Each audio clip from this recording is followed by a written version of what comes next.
works. It's it. All right, what's going on, DC? So, what we're doing is we're here to preach the gospel. The gospel is this. It's very simple. God created each and every one of us. And then what happened is we got involved in everything and we started saying, hey, we're going to do God's job for him. We want to be God. And that's called sin, and it separates us from God. Now, you may not out and out say, hey, I want to be God. But every decision you make that is in opposition to who God is you saying, hey, God, I know better than you, the maker of the world. And that's called sin. And all sin requires sacrifice. All sin requires sacrifice. Every last one of them will require sacrifice. The first one required sacrifice. God sacrificed an animal so that they would have clothing in the Garden of Eden. So sin requires sacrifice. And that sacrifice was finally made by Jesus for everyone. Right? It was made so that everyone would be able to have life in him, and that's everlasting life that we see in John 3:16. For God so loved the world that he gave his only begotten Son, that whosoever believes in him should not perish but have everlasting life. You may say, hey, well, that doesn't apply to me. I'm a good person. I do my thing. I'm good. I don't need God. Or you may even look at me and go, well, why are you out here talking about God? We all know that God doesn't exist. Nietzsche told us that God is dead. But I'm here to tell you God's alive and well.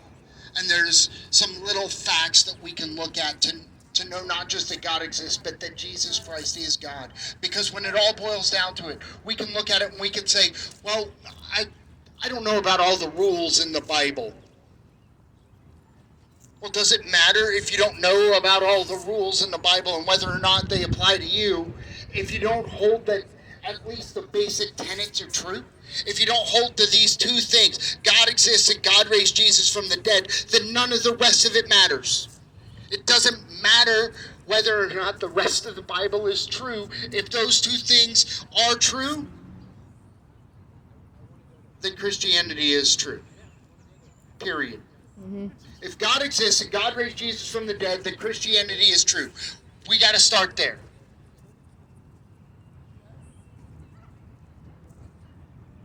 We can understand that God exists because we understand that all things that begin have a cause for their existence. It sounds a little something like this. All things that begin to exist have a cause for their existence. The universe began to exist. We call that the Big Bang. A singularity moment, a singularity concept. All things begin to exist must have a cause for their existence. The universe began to exist. The conclusion follows logically. The universe has a cause for its existence. And if the universe has a cause for its existence, that means everything in the universe has a cause for its existence. Therefore, it can't be something in the universe. So it can't be made of space, it can't be made of time, it can't be made of matter. With all the design that we see, it's got to be a mind of some sort. We don't look at the Lincoln Monument, the Lincoln Memorial, the Washington Monument, and go, those don't have designers. They just made themselves. Why would we look at something that is only that minimally complex, and then we look at a human being and we say, hey, that just came about by chance. It doesn't make any sense. The human genome, DNA, is the longest word known in the human language. It's infinitely longer than the blueprints to make up either of these wonderful memorials. Yet we don't look at that. We look at it, we don't look at it the same way. We look at it and say, hey, we just came about by chance. Random chance of mutation, right? It's the theory of evolution. It just came about randomly.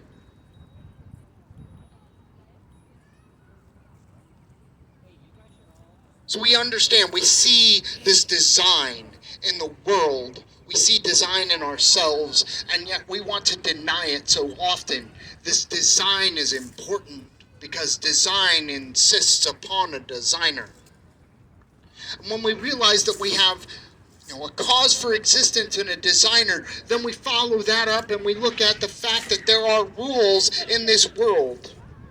There are objective rules. If you don't believe that, just think about it for a second and go, wait a second, there are rules for my existence. I say that this is good and this is bad. Those rules are objective. There is a true good and a true bad. There are things that are true for everyone. Murder is wrong. We understand that. But to say it's wrong is to assert an objective truth in and about it all. So we understand rules.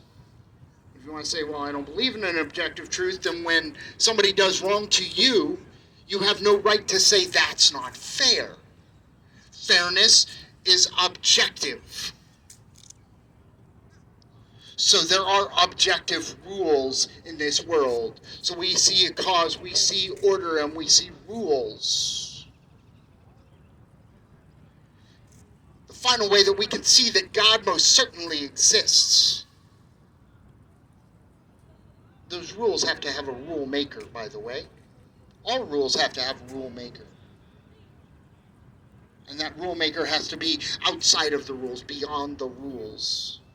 The person who makes up the rules to the game isn't playing the game while he's making them up. We just consider that cheating. So these rules were made beforehand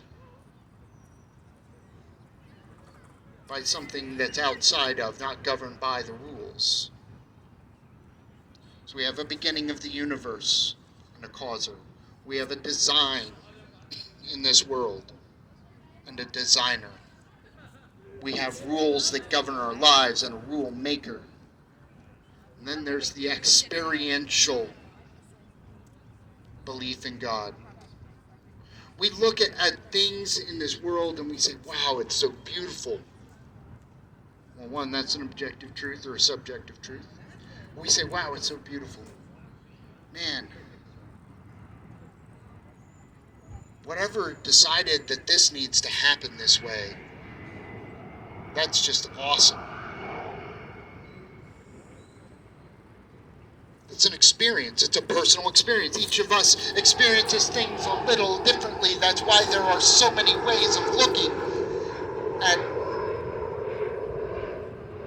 the world. That's why you have concrete thinkers and static thinkers, and people who can work with their hands and people who can't. People who can read a book and understand it, and people who've got to do it first. Because our experiences are all a little different. But when you ask God to show himself to you, you truly seek him, you knock on the door. Jesus says, ask and it will be given. Seek and you will find. Knock and the door shall be opened. We see this and we're like, wait. But Jesus, why Jesus? Why is he true? Why is, okay, so God exists, big deal. Why is Jesus the truth that you're giving me here? Well, there are several facts that bound us to believing in the resurrection of Jesus. Like I said, if God exists and God raised Jesus from the dead, Christianity is true. That's it. Fact of the matter. I'll give you an extra fact on the end of it. Jesus existed. This is so undoubtable. He was found in the Annals of Rome, written by Tacitus in the 2nd century. He's talking about who this Jesus character was, and he talks about the fact of his crucifixion. The crucifixion, as Bart Ehrman says, is as sure an event of the antiquity as one can find in the 1st century. And he's an atheist. The crucifixion of Jesus at the hands of the Romans is as sure thing as we're going to find in the 1st century. in all of the antiquities. Jesus died at the hands of the Romans. Then you know what happened? Paul tells us in 1 Corinthians 15 that Jesus appeared. First it says he appeared to Peter, or Cephas is the word it uses, but that's Peter. It appeared to Peter, then to the 12. There were only 11 at that point. Right? They were kind of minus one. Thomas wasn't there the first time, but Jesus shows up and Thomas is like, my Lord and my God. Right? Not in awe, but a true proclamation of who Jesus is. He's saying, the Lord of me, the God of me. That's what he's saying.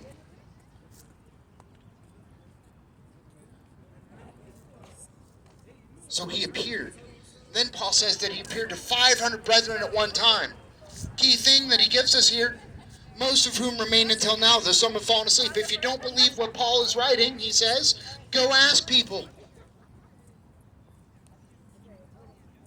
Now this creed that this comes from, Garrett Ludeman says, is from within 6 months to 18 months of the crucifixion of Jesus. That means less than a year later. Most likely less than a year later, they're already talking in Jerusalem, where it happened, about an empty grave. They're already talking about a man who everybody knew where he was buried, and they could have just gone to the grave, but he wasn't there, because they're saying that he appeared to them. These appearances are important because it shows us why the disciples were so absolutely committed. They were so committed that they were willing to die. Whether they died or not is inconsequential. They were willing to die. We see them celebrating getting flogged. We see them celebrating when they get put in jail. We see them celebrating when they're beaten. We see them praying for those who are against them, because they believed they were doing the will of God. And these guys, they were in a good position to know whether or not any of this was true. They had the ability to know whether or not Jesus rose from the dead.